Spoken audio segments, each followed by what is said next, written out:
ধান চাষি করে ভাই মাথায় হাত। এই দেখেন, এই যে এই ধানটা এখন ভাই সব থোর, ঠিক আছে। এই থোর ধান এখন মিনিমাম এ পর্যন্ত ভাসি পানি থাকার কথা ছিল। এখন এই ধানের এই ধান ভাই মাটি দেখছেন ভাই, এই যে দেখেন মাটি সব শুয়ে এত তামা তামা হয়ে গেছে মাটি ভাই। কারণ এই ধানের বই মনে করেন যে মানে তারা সব খাওয়ার জন্য ধান লাগাইছে কিংবা কেউ কেউ বিক্রিও করবে। কারণ এই ধানের যদি এই অবস্থায় দেখেন সব ধান ছিটে গেছে, সব ধান ছিটে গেছে, সব ধান ছিটে গেছে।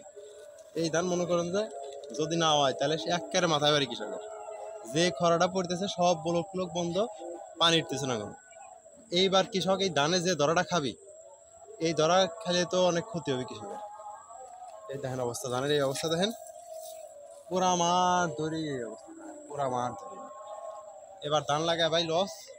এখন এই ধানও যে কি হবি এর কোনো নিশ্চয়তা নেই। আপনার মাটি দেখেন কি অবস্থা, এই যদি ধানের মাটি হয়, ধানের বইতে জীবনও এরকম মাটি না, পাটের বইতে দেখেন ভাই, পাট বুনছে পাশে, পাটের বইতেও এই ধানের বইয়ের মাটিটা শক্ত বেশি। এই ভাই কি করেন? আরে ভাই সর্বনাশ ভাই, কৃষকের সর্বনাশ ভাই। কি সর্বনাশ? এই যে ভাই অনাবৃষ্টি খরা, এই খরায় দেখেন ধানের সাথে একটু পানি নেই। হরে তো এটা তো ধানে খেতে পানি নাই, কোন ধানে খেতে পানি নাই, মাঠ ধরাই দেখেন ধান তো বেশি একটা ভালো হয় নাই, খালি চিটি চিটি বাড়াচ্ছে। আপনি ওই বাইল খুঁড়তেছেন কি? এটা কি ধান পাকা ধান নাকি? আমি ক্ষেতের ভিতরে নামি নেই, এই আকাল দিয়ে আসতেছি, এই ধানের অবস্থা সব চিটে গেছে, এটা খালি চিটি হয়ে গেছে ধান, সব চিটে গেছে। তাহলে তো একবার মাথায় বাড়ি। মাথায় বাড়ি মানে যেই রোদ পড়তেছে স্যালো বন্ধ, স্যালোয় পানি উঠতেছে না, স্যালো করলে পানি উঠতেছে না, এরকমই বলক তারা সাইড দিয়ে চলে গেছে। প্রতিটা ধানে চিটে, প্রতিটা ধানে চিটে।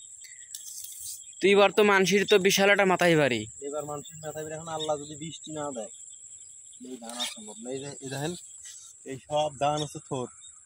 হ্যাঁ, খেতে তো কিছুই পানি নাই, খেতে পানি নাই। এখন যদি এই খেতে পানি না দেয় এই থোর ধান জারি বাড়াবে না।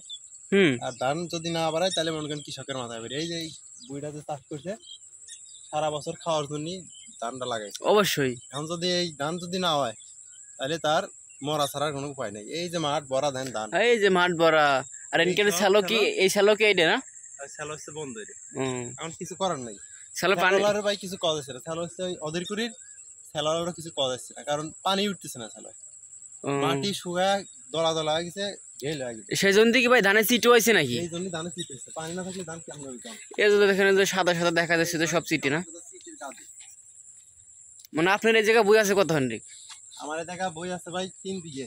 3 বিঘে? 3 বিঘে আমি যে কষ্ট করে লাগাইছিলাম, টাকা পয়সা ঋণ টিন করে লাগাইছি, এখন যদি এই যদি ধানের অবস্থা হয় তাহলে আমার কাদা ছাড়া কোনো উপায় নেই। এখানে আল্লাহ আল্লাহ করেন, দেখেন কি আল্লাহ কি করে। এই দেখেন ভাই আমার ধানের অবস্থা, ধানের অবস্থা তো বেশি একটা ভালো না। সব অর্ধেক বাড়াইছে, অর্ধেক বাড়াইছে, অর্ধেক বাড়াইছে, অর্ধেক বাড়াইছে, অর্ধেক বাড়াইছে, সব যে চিটি চিটি দেখা যাচ্ছে। ধানের ক্ষেতের ভিতরে এই স্যান্ডেল পাইতে আটা যাচ্ছে, পানি যাচ্ছে না। এই ধানে এখন পানি থাকার কথা ছিল, গলা অব্দি পানি থাকার কথা ছিল, ধান উঠলে এখন জারি বাড়াবে। এগুলো ধানের অবস্থা ভাই, কৃষকের মরা ছাড়া কোনো উপায় নেই।